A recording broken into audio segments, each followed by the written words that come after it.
Hello everyone, welcome to home science with Charlie. क्या हो रहा है, कैसे हैं आप लोग? सभी लोगों को गुड गुड इवनिंग, और जो लोग सो गए हैं उनको गुड नाइट, क्योंकि जो लोग जल्दी सोते होंगे उनको तो भाई गुड नाइट बोलना बनता है। और बाकी आप लोगों की गणेश चतुर्थी थी और अभी भी उसका सेलिब्रेशन लगातार चल रहा है, तो आप लोगों को गणेश चतुर्थी की भी बहुत सारी शुभकामनाएं। गणेश जी आप लोगों को बहुत सारा आशीर्वाद, बहुत सारी ब्लेसिंग्स दें और आप लोग अपने जीवन में जो भी करना चाहते हैं उसमें आपको सफलता मिले। आप परिवार से भी और खुद के शरीर से भी स्वस्थ रहें, मस्त रहें बिल्कुल।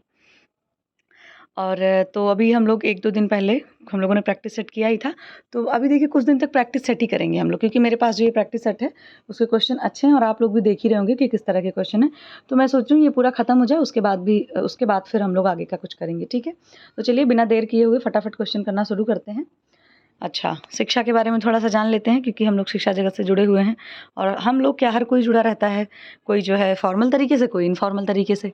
एक्सटेंशन में आपको पता ही है कि हम लोग फॉर्मल और इनफॉर्मल और नॉन फॉर्मल तीनों तरह की एजुकेशन पढ़ते ही हैं। देखिए, उसे कहते हैं किसे, मतलब शिक्षा उसे कहते हैं जो सही को सही और गलत को गलत कहने की क्षमता को विकसित करती है। ये बात बिल्कुल सही है और मैं इस बात को बिल्कुल बहुत ही कह सकते हैं, बहुत ही दिल से और बहुत ही दिमाग से मानती हूँ और ये बात सच भी है। देखिए, उस शिक्षा का कोई मतलब नहीं है कि आपको सही गलत और मतलब अच्छे बुरे की पहचान ही ना हो पाए। शिक्षा आपके उसी काम की है जिससे आपके शिक्षा तभी आपके काम की है जब आप उससे कुछ सीख पाएँ और सीख करके अपने जीवन में या बाकी जो आपसे जुड़े हैं उनके जीवन में आप कुछ बदलाव ला पाएँ और अच्छा बदलाव ला पाएँ। बदलाव लाने का मतलब ये नहीं होता कि आप सिर्फ बदलाव ही लाएँ, आपको अच्छा बदलाव लाना है, गुड चेंजेस होने चाहिए, ठीक है? तो चलिए, ये बात आप लोग बखूबी समझ भी पा रहे होंगे, लेकिन मेरा तो थोड़ा-सा है कि मतलब अब हम लोग आपस में जुड़े हुए हैं तो एक-दूसरे को हमें रिमाइंड कराते रहना है कि क्या चीज़ें सही हैं और क्या चीज़ें सही नहीं हैं, ठीक है? तो चलिए, अब देर नहीं करेंगे, फटाफट आते हैं। सबसे फर्स्ट नंबर का क्वेश्चन है, मैकेनिज्म का अध्ययन किस विषय के अंतर्गत किया जाता है?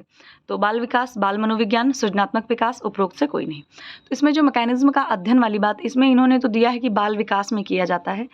तो लेकिन अब ये पहला ही क्वेश्चन है, थोड़ा-सा डाउटफुल हो गया है, बट इन्होंने जो आंसर दिया है मैं वो आपको बता दे रही हूँ। लेकिन अगर आपको जैसे किसी को पता हो या किसी को और एस्पेक्ट लग रहा हो, तो आप लोग कमेंट सेक्शन में बताइएगा, ठीक है? तो मैं यहाँ पे इस क्वेश्चन के साथ जाऊँगी ए के साथ, ठीक है? जो इसमें दिया गया है। वैसे इनके आंसर बहुत अच्छे रहते हैं, जो ये प्रैक्टिस सेट है बहुत ऑथेंटिक आंसर रहता है, लेकिन फिर भी अब मुझे थोड़ा-सा डाइजेस्ट नहीं हो रहा है, इसलिए मैं आपको कह रही हूँ। फिर दूसरा क्वेश्चन है हमारा कि संवेगों के कारण उत्पन्न शारीरिक शक्ति का व्यय होना कहलाता है। संवेगात्मक रेचन, शारीरिक रेचन, मानसिक रेचन या फिर तीनों होगा आपका। तो इसमें जो आंसर होगा आपका, शारीरिक शक्ति का व्यय किया जा रहा है। क्या किया जा रहा है? शारीरिक शक्ति, यानी कि फिजिकल वर्क किया जा रहा है, जिससे आपकी फिजिकली आप एनर्जी को बर्न कर रहे हैं। तो यहाँ पर जो आंसर होगा वो होगा आपका शारीरिक रेचन, ठीक है? अगर यहाँ पर मानसिक लिखा होता ना, मानसिक शक्ति का व्यय होना या मानसिक संवेगों का खत्म करना उसको, तो यहाँ पर आपका संवेगात्मक रेचन हो जाता, ठीक है? जिसको हम लोग इमोशनल कैथारसिस बोलते हैं। फिर नेक्स्ट है हमारा, एक सेकेंड, चलिए आते हैं नेक्स्ट क्वेश्चन पे। तो हमारा दूसरा क्वेश्चन है कि कपास का जन्मदाता देश है, मतलब कि कपास का पहली बार वो कहाँ जन्म हुआ था उसका? रूस, अमेरिका, भारत, चीन, ठीक है? रूस, अमेरिका, भारत, चीन, ठीक है? तो आपको सबको पता है कि ये भारत में इसका जन्म हुआ था, ठीक है? फिर नेक्स्ट है हमारा कि वर्तमान समय में कपास उत्पादन में प्रथम स्थान है, चीन, अमेरिका, भारत, जापान। तो पहले आपको पता है कि मुझे लगा हाँ 2021 से पहले ये अमेरिका फर्स्ट नंबर पे आता था, बट अभी कौन आ रहा है? अभी आपका भारत आ रहा है। तो आपको दोनों चीज़ें याद रखनी है कि भारत का जन्मदाता भी कपास का जन्मदाता भी भारत है, और जो है फर्स्ट नंबर पे जो आपकी कंट्री है वो भी आपकी भारत है। नेक्स्ट है, कपास के उत्पादन हेतु किस प्रकार की जलवायु उपयुक्त होती है? उष्णकटिबंधीय, शीतोष्णकटिबंधीय या समशीतोष्णकटिबंधीय या आर्द्रकटिबंधीय, ठीक है? इसमें जो आपका ऑप्शन होगा वो होगा उष्णकटिबंधीय की जलवायु की जरूरत होती है। नेक्स्ट है, बीज का बाल किस रेशे को कहते हैं? तो लिनन, जूट, कपास, हेम्प। बहुत आसान है, कपास से रिलेटेड आपके बहुत सारे क्वेश्चन है इस बार आज, तो ये भी आपका कपास होगा। नेक्स्ट है, सूती पौधे का रासायनिक नाम है? गोसियम है, गोसिपियम है, गोपियम है या गोयम है? तो जो सूती पौधे का रासायनिक नाम है वो आपका क्या है? गोसिपियम, बी के साथ जाएंगे। नेक्स्ट है, कपास के उत्पादन हेतु उपयुक्त तापमान है? तो इसमें सीधे आंसर पे आते हैं कि 37 डिग्री सेल्सियस जो है वो माना जाता है। फिर नेक्स्ट है, गुणवत्ता के आधार पर सर्वोत्तम कपास है? मिस्र का या भारत का या अमेरिका का या जापान का? तो इसमें जो आंसर होगा हमारा वो होगा मिस्र का, ठीक है? मिस्र का। नेक्स्ट है, सर्वप्रथम आरंभ होने वाला रेयॉन का प्रकार है? विस्कस रेयॉन, कुप्रामोनियम, नाइट्रोसेल्यूलोज या उपयुक्त में से कोई नहीं? तो सबसे पहले जिस रेयॉन का उत्पादन किया गया था वो आपका था नाइट्रोसेल्यूलोज, ठीक है? जिसमें कपास के लिंटर्स रहते हैं और नाइट्रिक अम्ल के साथ अभिक्रिया करा करके उसको स्पिंडरेट के छिद्रों से निकाला जाता है, वो आपका होता है नाइट्रोसेल्यूलोज रेयॉन। नेक्स्ट है कुप्रामोनियम रेयॉन का नाम किस पदार्थ के नाम पर पड़ा है? Copper oxide, ammonia, copper nitrite या कॉपर ऑक्साइड व अमोनिया। तो इसका जो नाम पड़ा हुआ है आपका कॉपर ऑक्साइड व अमोनिया के नाम पर, ठीक है। फिर नेक्स्ट है नायलॉन नाम कब प्रसिद्ध हुआ? 1935 फरवरी, 1992 जनवरी, 1930 मार्च, 1951 फरवरी। तो आपका जो 1935 फरवरी था तब इसका नाम जो है नायलॉन पड़ा और तभी इसका नाम नायलॉन फेमस हुआ। फिर नेक्स्ट है नाइट्रोसेल्यूलोज के निर्माण हेतु आधार सामग्री है। अभी मैंने आपको पीछे बताया, तो बांस है, रुई का मतलब वही कॉटन लिंटर्स। फिर पत्ती है या जड़ है, तो अभी मैंने आपको बताया कि कॉटन लिंटर्स जो रहते हैं उनका नाइट्रिक अम्ल के साथ अभिक्रिया करा करके घोल बनाया जाता है और उस घोल को फिर स्पिंडरेट के छिद्रों से निकाल करके विस्कस रेयॉन का फाइबर वो रेशा बनाया जाता है। फिर यहाँ पर हम जाएंगे बी के साथ। नेक्स्ट है ताप सुनम्य रेशा है, प्राणिज है, मानवकृत है, रासायनिक है या खनिज है। तो ताप सुनम्य रेशा हम लोग किसको कहते हैं? जितने भी रासायनिक रेशे होते हैं वो आपके ताप सुनम्य रेशे होते हैं। उसमें से नायलॉन को प्रॉपर बोला जाता है कि मतलब एक अगर देखा जाए कि प्रॉपर टर्म किसके लिए, तो नायलॉन के लिए। नायलॉन को एक ताप सुनम्य रेशा बोलते हैं। बाकी अब ये रासायनिक में ही आता है तो रासायनिक के साथ जाएंगे। फिर नेक्स्ट है रासायनिक रेशा नहीं है, तो नायलॉन, रेयॉन, ऑरलॉन, एक्रिलॉन। तो आपका जो इसमें रेयॉन है ये आपका क्या कहते हैं, पूरी तरीके से ये आपका रासायनिक रेशा नहीं है, क्योंकि इसमें हम लोग थोड़ा सा नेचुरल चीज़ों का भी, जैसे बांस की लुगदी है, इसके बाद कॉटन लिंटर्स है, ये सारी चीज़ों का भी हम लोग यूज़ करते हैं। इसको हम लोग पूरी तरीके से केमिकल फाइबर में नहीं रखते हैं। तो लेकिन जो आपका नायलॉन है, ऑरलॉन है, एक्रिलॉन है, ये आपका पूरा केमिकल फाइबर में ही आएगा। फिर नेक्स्ट है हमारा कि एक्रिलिक रेशे हैं, टेरिलीन है, ऑरलॉन है, एक्रिलॉन है या उपयुक्त सभी। तो इसमें जो एक्रिलिक रेशे हैं आपके वो आपके सभी हैं, तीनों की तीनों, ठीक है। फिर नेक्स्ट क्वेश्चन है भोजन पकाने में सबसे अधिक हानि किस विटामिन की होती है? Vitamin A, vitamin B, vitamin C, vitamin D. तो सबसे अधिक हानि जो होती है आपकी वो होती है आपकी विटामिन सी की, क्योंकि विटामिन सी आपका क्या है, वाटर सोल्यूबल विटामिन है। तो जैसे ही आप उसको ताप के संपर्क में आते हैं तो वो पूरी तरीके से नष्ट हो जाती है, ठीक है। इसके बाद नेक्स्ट है कि भोजन पकाने की मुख्यतः कितनी विधियाँ होती हैं? 1, 2, 3, 4, ठीक है। तो इसमें हमारी मुख्यतः 4 विधियाँ होती हैं। भोजन पकाने की विधियाँ कौन कौन सी होती है, कॉमेंट सेक्शन में आप लोग बताइएगा। रिवीजन के तौर पे कह रही हूँ। और आजकल तो एक और मिली जुली विधि को क्या कहते हैं, या फिर ये आप लोग कमेंट सेक्शन में बताइएगा। मिली जुली विधि के लिए एक प्रॉपर नेम होता है, ठीक है, तो वो आप लोग बताना क्या है। नेक्स्ट है पराठे, चीला, ऑमलेट आदि किस विधि द्वारा तैयार किए जाते हैं? गहरी चिकनाई द्वारा, शुष्क विधि द्वारा, उथली चिकनाई द्वारा या वाष्प विधि द्वारा। तो आप सोच सकते हैं, देखिए पराठे, चीले, ऑमलेट की बात हो रही है, तो ये आपका जो होता है आपका ये उथली चिकनाई विधि द्वारा बनाया जाता है। उथली मतलब कि स्वेलो फ्राइंग द्वारा, ठीक है, क्योंकि पैन में इसको हम क्या करते हैं, थोड़ा थोड़ा तेल लगाते हैं और उसी से हम लोग इसको पूरा तैयार करते हैं। फिर नेक्स्ट है हमारा कि वसा को अधिक देर तक गर्म करने पर कौन सा विषैला गैस उत्पन्न होता है या कौन सा विषैला पदार्थ उत्पन्न होता है? ये बहुत ही फेमस और बहुत ही प्रीवियस ईयर में आया हुआ क्वेश्चन है। इसमें आपका क्या ग्लिसरॉल होगा, एल्ब्यूमिन होगा, एक्रोलीन होगा या ग्लोब्यूलिन होगा। इसमें जो करेक्ट आंसर वो आपका होगा एक्रिलीन, ठीक है। जब आप किसी भी वसा को उसके टेम्परेचर से ज़्यादा गर्म करने लग जाते हैं तो कढ़ाई से आप देखते होंगे धुआं धुआं टाइप का निकलने लगता है और नाक में वो थोड़ा सा लगने भी लग जाता है, आपके गले में भी लगने लग जाता है। तो वो जो निकलने लगता है ना एक टेम्परेचर के बाद, जब तेल ज़्यादा गर्म हो जाता है तो उसमें से जो धुआं निकलने लग जाता है वही आपको, उसी को हम लोग एक्रिलॉन बोलते हैं, ठीक है। इसीलिए बोला जाता है कि हमेशा ऐसा तेल यूज़ करना चाहिए जिसका मतलब स्मोकिंग पॉइंट काफ़ी हाई हो। स्मोकिंग पॉइंट का मतलब जल्दी उसमें धुआं ना निकल पाए, ठीक है। इसके बाद नेक्स्ट है हमारा कि निम्न में शरीर निर्माण में सहायक पौष्टिक तत्व कौन सा है? तो बहुत ही आसान क्वेश्चन है कि वसा, कार्बोहाइड्रेट, जल, प्रोटीन। तो सभी को पता है प्रोटीन जो होता है क्या आता है, बॉडी बिल्डिंग फैक्टर में आता है आपका। नेक्स्ट है जब पोषण शरीर की आवश्यकता के अनुकूल होता है तो ऐसी स्थिति को कहते हैं कुपोषण, अपर्याप्त पोषण या सुपोषण। इसमें भी आपको नहीं बताना, सुपोषण होगा, इसमें सी आंसर करेक्ट हो जाएगा। सॉरी, ये क्वेश्चन आपका रिपीट हो गया, ठीक है, इसमें डी ऑप्शन जाएगा। नेक्स्ट है दूध में मिलावट ज्ञात करने के लिए प्रयुक्त करते हैं लैक्टोमीटर, प्रीमीटर, मीटर या एग्लीमीटर। सबको पता है कि लैक्टोमीटर का यूज करते हैं, ये ऑप्शन हो जाएगा। फिर है जल के माध्यम से भोजन पकाने की विधि नहीं है, उबालना, बेकिंग करना, खदकना या स्टोइंग करना। खदकना का मतलब यहाँ पर सिमरिंग से है, तो आपको पता है कि ये भी आपका पानी वाला, ये भी पानी वाला, ये भी पानी वाला, ठीक है। यहाँ पर बेकिंग जो है आपका वो आपका जल वाली विधि में नहीं आएगा।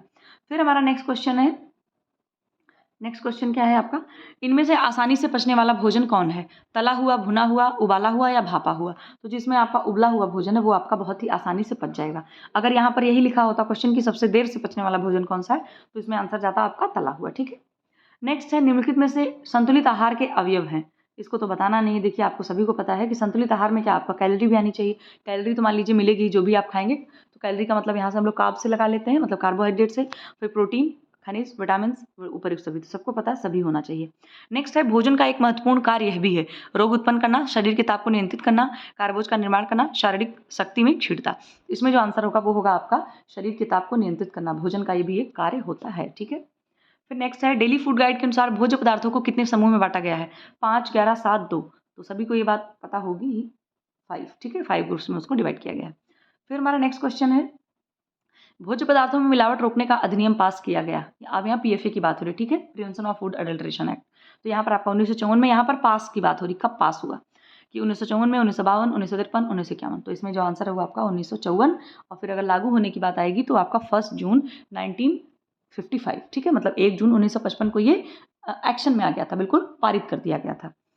फिर हमारा 252 कह रही हूँ मैं आपको। चलिए नेक्स्ट है शुद्ध घी की मिलावट में प्रयुक्त नहीं होता है, क्या नहीं होता, वनस्पति घी, रिफाइंड तेल, चर्बी या मक्खन। तो मिलावट में प्रयुक्त नहीं होता वो क्या होता है आपका, जो मक्खन होता है यानी बटर होता है, वो शुद्ध घी की मिलावट में यूज़ नहीं किया जाता है। तो डी हो गया आपका। नेक्स्ट है अंगुलीनुमा संरचना विलाई उपस्थित होती है, आपको पता होगा विलाई की बात हो रही है, जिसको फिंगर लाइक प्रोजेक्शन बोलते हैं, लाइक इस तरीके से, ऐसे ऐसे, समझ रहे हो आप, ऐसे ऐसे संरचना बनी होती है। अगर आपने डाइजेस्टिव सिस्टम में पढ़ा होगा तो पक्का आपको पता होगा।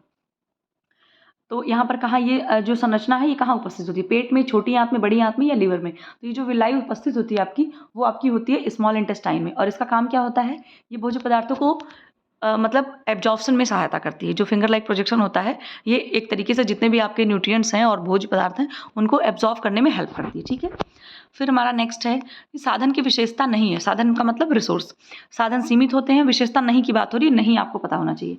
साधन सीमित होते हैं, साधनों के उपयोग से जीवन की गुणवत्ता निर्धारित होती है, साधनों में पारस्परिक संबंध होता है, साधन सदैव उपयोगी नहीं होते हैं। तो यहाँ पर नहीं की बात कर रहा है कि साधन की विशेषता नहीं है, इसमें जो आपका डी ऑप्शन है यानी कि साधन सदैव उपयोगी नहीं होते हैं, ये बात पूरी तरीके से गलत है। अगर देखिए आपके पास चाहे छोटा साधन है चाहे बड़ा साधन है, ठीक है, चाहे वो ह्यूमन रिसोर्स है या फिर आपका नॉन ह्यूमन रिसोर्स है, तो वो आपके लिए हमेशा उपयोगी ही रहेगा, बशर्ते आप बस उसको सही तरीके से उपयोग आपको करना आता हो और आप उसका सही डायरेक्शन में उपयोग कर रहे हो। तो कोई भी छोटा हो बड़ा हो कोई भी साधन हो वो कभी भी देखिए मतलब यूजलेस नहीं होता है, आपको पता होना चाहिए, ठीक है। तो इसलिए हमारा डी ऑप्शन यहाँ पे गलत हो जाएगा, मतलब सही हो जाएगा।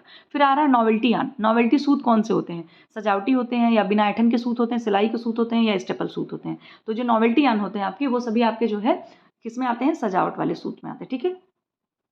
नेक्स्ट है अनाजों में सर्वाधिक पाया जाता है, बहुत ही अच्छा और बहुत बेहतरीन क्वेश्चन और famous question, lysine, methionine, leucine या उपर्युक्त सभी। तो ये बात आपको सभी को पता होगी कि अनाजों में अनाजे में जो है अधिक मात्रा में आपका मिथियोनिन पाया जाता है। क्या पाया जाता है, मिथियोनिन पाया जाता है। बट अगर यहाँ पर अगर अभी दाल लिखा होता तो दाल में हमारा आपका लाइसिन पाया जाता है, बात समझ गए आप। तो दालों में लाइसिन की मात्रा अधिक होती है, मिथियोनिन की कम होती है, और अनाजों में मिथियोनिन की अधिक होती है और लाइसिन की कम होती है। ये क्या बोलते हैं, नेक्स्ट क्वेश्चन आप आते हैं कि पढ़ने की अयोग्यता को कहते हैं हीमोफीलिया, डिसलेक्सिया, अफेजिया, डिस्ग्राफिया। तो पढ़ने की योग्यता की बात हो रही है इसलिए हम लोग डिसलेक्सिया पे जाएंगे। अगर यहाँ पर लिखने की अयोग्यता होती तो हम लोग डिस्ग्राफिया के साथ जाते। अगर मैथ से अगर ये लिखा जाता कि बच्चा मैथ्स पढ़ने में ठीक है या गणित को समझने की अयोग्यता को क्या कहते हैं तो उसके साथ हम लोग डिसकैलकुलिया में जाते, ठीक है। इसके बाद हमारा नेक्स्ट क्वेश्चन है कि एमजीएम का मतलब यहाँ पर मोनोसोडियम ग्लूटामेट, ठीक है, एक तरीके का ये भी एक तरीके का रासायनिक पदार्थ ही आप कह सकते हो, सॉरी रासायनिक पदार्थ है ये, इसको फ्लेवर इन्हेंसर बोलते हैं। ये कोई भी जैसे चाइनीज़ फूड में कोई भी चाइनीज़ फूड ऐसा नहीं होता है जिसमें ये ना डाला जाता हो, फ्लेवर को इन्हेंस करता है, आपने देखा होगा। और इसको नॉर्मल लैंग्वेज में अजीनोमोटो भी कहते हैं, ठीक है। इसका रासायनिक नाम मोनोसोडियम ग्लूटामेट है। तो लिखा है कि एमजीएम किसके फ्लेवर को बढ़ाने में प्रयुक्त होता है। देखिए इसमें आंसर दिया गया है मतलब सभी दिया गया है कि वेजिटेबल में, पोल्ट्री में, मीट में। तो यहाँ हम सभी के साथ जाएंगे। क्यों जाएंगे, क्योंकि आजकल आपको पता है कि जो चाइनीज़ आइटम बनता है तो उसमें क्या होता है, जो मतलब पोल्ट्री मीट होता है उसको भी यूज़ किया जाता है, और जो मीट होता है, मीट यानी कि क्या बोलते हैं उसको, मटन वाला वो होता है, उसको भी यूज़ किया जाता है। और वेजिटेबल्स को भी वो लोग नूडल्स वगैरह में या जितने भी चाइनीज़ आइटम्स होते हैं वेजिटेरियन वाले उन सभी चीज़ों में वो डालते हैं। तो फ्लेवर इन्हेंसर का काम करता है। बट अगर आपको कभी ऑप्शन में ये मिले कि पर्टिकुलर किस में डाला जाता है तो आप जितने भी फास्ट फूड होते हैं उनके साथ आप जा सकते हैं, क्योंकि स्पेशली ये फास्ट फूड में ही डाला जाता है। क्योंकि जो हम लोग घर में डेली सब्जियां बनाते हैं, छोले बनाते हैं, पनीर बनाते हैं, उसमें हम लोग अजीनोमोटो का यूज़ बिल्कुल भी नहीं करते हैं। अगर हमारी कोई चाइनीज़ रेसिपी है तभी हम उसका यूज़ करते हैं। चलिए फिर आते हैं नेक्स्ट क्वेश्चन पे। तो यहाँ पर कहाँ जाएगा, डी पे जाएंगे। नेक्स्ट है पेशियों की थकावट किसके जमा होने के कारण हो जाती है, सभी को पता है, सिट्रिक अम्ल, एसिटिक अम्ल या कार्बन डाइऑक्साइड या फिर आपका लैक्टिक अम्ल। तो आपको पता है कि लैक्टिक अम्ल जब हमारी मसल्स में एक्यूमुलेट हो जाता है तो हमें दर्द होने लग जाता है, फिर जब आप आराम करते हैं तो धीरे धीरे वो खत्म हो जाता है, मतलब ठीक हो जाता है। फिर नेक्स्ट है श्वसन तंत्र के अवयव हैं, जो आपका रेस्पिरेटरी सिस्टम होता है उसके एलिमेंट्स पूछ रहा है आपसे। ग्रसनलिका, ग्रसलिका लिखा, इसका मतलब होता है फेरिंग्स यानी कि ग्रसनी। श्वसनी आपका पूछ रहा है, श्वसनी बोले तो जो आपकी ब्रोंकाई होती है, मतलब जो जो आपकी ये फेरिंग्स होती है ऊपर से आती है, एक इधर चली जाती है और एक इधर चली जाती है, यही आपकी श्वसनी होती है, ठीक है। इसके बाद है आपका क्या कहते हैं, फिर आपका फुफ्फुस, फुफ्फुस को हम लोग लंग्स बोलते हैं। तो इसमें जो आपका ऑप्शन करेक्ट होगा वो कौन सा हो जाएगा, सभी हो जाएगा, ठीक है। डी के साथ जाएंगे। एक सेकंड में थोड़ा आप कलर चेंज कर लेती हूँ, एक सेकंड, हाँ चलिए, तो डी के साथ जाएंगे। नेक्स्ट है परिवार का घर बार से संबंध है, तो अप्रत्यक्ष तौर पर है, प्रत्यक्ष तौर पर है, आंशिक तौर पर है, काल्पनिक तौर पर है। इसमें तो मेरे हिसाब से आंसर प्रत्यक्ष तौर पर होना चाहिए, बट आंसर उन्होंने अप्रत्यक्ष तौर पर दिया है। आपको सही आंसर कहीं मिले या आपका लॉजिक जो कहता है आप कमेंट सेक्शन में आराम से बता सकते हैं, इसलिए मैं इसका आंसर नहीं बताऊंगी। इसको मैं आपको कह सकते हो कि मैं थोड़ा सा इसको डाउटफुल रखती हूँ, ठीक है। आपको पता चले तो आप जरूर बताना। नेक्स्ट है हिंदू में विवाह के कितने परंपरागत स्वरूप माने जाते हैं, तो ये आपका फैमिली से क्वेश्चन है। 16, 12, 8, 5, तो आपको पता है कि कितने माने जाते हैं, 8 टाइप माने जाते हैं यहाँ पे, ठीक है। नेक्स्ट है जीविकोपार्जन के साधन और आभूषण आदि स्त्री धन है, यह कथन किसका है, यहाँ पर धन लिखा हुआ थोड़ा सा कट गया है। कौटिल्य, हेनरी मैन, व्यास, उपरोक्त में से कोई नहीं। इसमें जो आपके कौटिल्य हैं वो ये बात कहते हैं, ठीक है। नेक्स्ट क्वेश्चन है मस्तिष्क की 3 झिल्लियों, यहाँ पर ये 6 लिख दिया गया है। तो मस्तिष्क की जो 3 झिल्लियां यानी कि 3 लेयर्स होती हैं जो मस्तिष्क की, उनको संयुक्त रूप से क्या कहते हैं, संयुग्मन कहते हैं, फिसर कहते हैं, या आपकी यहाँ पर ये क्या बोलते हैं, अरे यार सॉरी, मेनेंजीज लिखा होता है, यहाँ पर जो यहाँ पे इन्होंने मेनेंडीज लिखा, वहाँ पर मेनेंजीज होना चाहिए, या फिर आपका माइलिन होता है, ठीक है। तो जो तीनों झिल्लियों को संयुक्त रूप से हम लोग क्या कहते हैं, मेनेंजीज कहते हैं। और अगर इसी झिल्लियों में, मतलब इसी जो यहाँ पर जो लेयर, झिल्ली नहीं है, एक तरीके के झिल्ली कह सकते हो आप, लेयर बाय लेयर होती है, ये मेनेंजीज बनी लगी होती है, पूरा एक लेयर के बाद फिर दूसरी लेयर के बाद फिर तीसरी लेयर के बाद। तो इसी मेनेंजीज में अगर स्वेलिंग हो जाती है तो मेनेंजाइटिस बोलते हैं उसको, कि मस्तिष्क में जो है मेनेंजाइटिस हो गया है। और जो आपका फिसर होता है, फिसर का मतलब हमारी जो पूरी खोपड़ी स्कल है उसमें इस तरह की ना दरार टाइप की ऐसे, मतलब ऐसे दरार बनी होती है ऐसे ऐसे करके, तो इसको फिसर बोला जाता है, ठीक है। क्या बोलते हैं इसको, यहाँ पर फिसर बोलते हैं। और बाकी जो ये इसका जो आंसर है वो होगा आपका मेनेंजीज, ठीक है। फिर हमारा है और जो आपका ये माइलिन है, तो माइलिन सीधा आपको पता ही है कि जो हमारे क्या बोलते हैं, जो तंत्रिका तंत्र होते हैं, न्यूरॉन्स जो होते हैं, उनके माइलिन सीध सब तरफ लगा होता है, मतलब कोटिंग होती है, आप एक तरीके से कह सकते हो। एक तरीके की ये शीट है जो हमारे घाव से या हमें बाहर के किसी भी अटैक से या बाहर के किसी भी चोट से वो बचाने में मदद करती है। दूसरा, किस मसाले से विटामिन डी व कैरोटीन की प्राप्ति होती है, हल्दी, हरी मिर्च, जीरा, सौंफ। तो बी ऑप्शन हो जाएगा, हरी मिर्च से आपका दोनों चीज़ें प्राप्त होती हैं। कैरोटीन तो मुझे समझ आ रहा है, विटामिन डी भी पाया जाता है, आपसे जान लो आप लोग। नेक्स्ट है रुधिर यानी कि ब्लड का थक्का जमाने में से इनमें से किसका होना आवश्यक है, सोडियम, पोटेशियम, विटामिन के तथा कैल्शियम। तो सभी को पता है कि विटामिन के और कैल्शियम मदद करते हैं।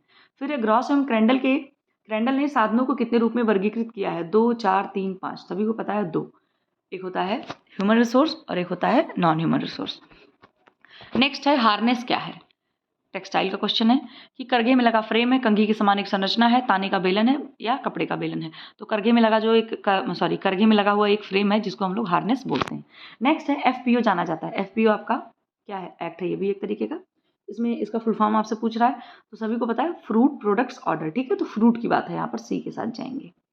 फिर नेक्स्ट है हमारा औपचारिक शिक्षण है, फॉर्मल एजुकेशन की बात हो रही है। संस्थागत है, गैर संस्थागत है, मान्यता रहित है, जीवन पर्यंत शिक्षण है। सभी को पता है संस्थागत है, ठीक है। मनोविश्लेषण सिद्धांत यानी कि साइको एनालिटिकल थ्योरी किसने दी थी, तो फ्रॉयड, स्किनर, एरिक्सन, पियाजे। तो फ्रॉयड के साथ जाएंगे, सिगमंड फ्रॉयड। एरिक्सन का आपको पता है, इन्होंने जो है क्या बोलते हैं साइको सोशल थ्योरी दी थी। पियाजे ने आपकी कॉग्निटिव डेवलपमेंट का सिद्धांत दिया था, और पियाजे ने आपके एक मोरल डेवलपमेंट का सिद्धांत भी दिया था। तो अगर आपसे कभी मोरल डेवलपमेंट का सिद्धांत किसने दिया ये पूछा जाए, तो ऐसे तो आप कोलबर्ग के साथ जाएंगे, ठीक है। लेकिन अगर कोलबर्ग का नहीं है तो पियाजे का नैतिक विकास सिद्धांत भी है, नैतिक विकास का, उसके साथ भी आप जा सकते हैं, ध्यान रखिएगा इस बात को। नेक्स्ट है सब्जियों में हरा रंग किस पिगमेंट के कारण होता है, ग्रीन रंग की बात हो रही है, कैरोटिनॉइड्स हैं, एंथोसाइनिन है, या फ्लेवोनॉइड्स हैं, या आपके क्लोरोफिल है, ठीक है। तो आपका जो क्लोरोफिल है वो उसके साथ जाएंगे हम लोग, किसके साथ, क्लोरोफिल का। सबसे अधिक तीव्र मादक पदार्थ है अफीम, कोकीन, मदिरा, तंबाकू। तो सबसे तीव्र की बात आएगी तो कोकीन के साथ जाएंगे। और अभी एक टीजीटी 2021 में क्वेश्चन आया था कि सबसे ऐसे विष से रिलेटेड ही क्वेश्चन था, तो उसमें आपका आंसर जो है क्या था, अफीम था। ठीक है, नींद लाने, हाँ नींद लाने वाला पूछ रहा था आपसे, तो अफीम के साथ जाएंगे। लेकिन यहाँ पर तीव्र मादक पदार्थ पूछ रहा है, इसलिए आप कोकीन के साथ जाएंगे। अच्छा चलिए, आज के क्वेश्चन खत्म। अब आज के लिए tata bye bye, good night. आप लोग बताना क्वेश्चन कैसे हैं, और थोड़ा सा आप लोग देखना और बताना जो चीज़ें थोड़ी बहुत इधर उधर, अगर मतलब मैं भी डाउटफुल रही हूँ एक दो क्वेश्चन में, तो उसका आंसर आप लोग भी करिएगा। मैं फिर से कहूँगी कि यहाँ पर सिर्फ सीखने सिखाने का काम हो रहा है, बाकी कोई यहाँ पर बहुत बड़ा हम लोग कोई रिसर्च नहीं कर रहे हैं। ठीक है, हालांकि छोटा छोटा रिसर्च तो अब देखिए मैंने जो आपको बोला है उस पर तो आपको रिसर्च करना ही पड़ेगा। मैं भी अपने तौर पे करती रहती हूँ, जब मुझे पता चलेगा मैं पक्का बताऊँगी आपको। तो चलिए, अब ऐसे ही थोड़े दिन अभी प्रैक्टिस सेट करेंगे, बाकी मैं देखती हूँ धीरे धीरे आप लोगों को जैसे मतलब नोट्स वगैरह होते हैं तो मैं आगे भी और करवाऊँगी। तब तक चलो आप लोग देखना, सभी को हैप्पी गणेश चतुर्थी अगेन। और ठीक है, बाय बाय, टेक केयर, सभी को गुड नाइट। वीडियो बताना, देखना कैसी लगी ज़रूर बताना। ठीक है, okay bye bye, take care.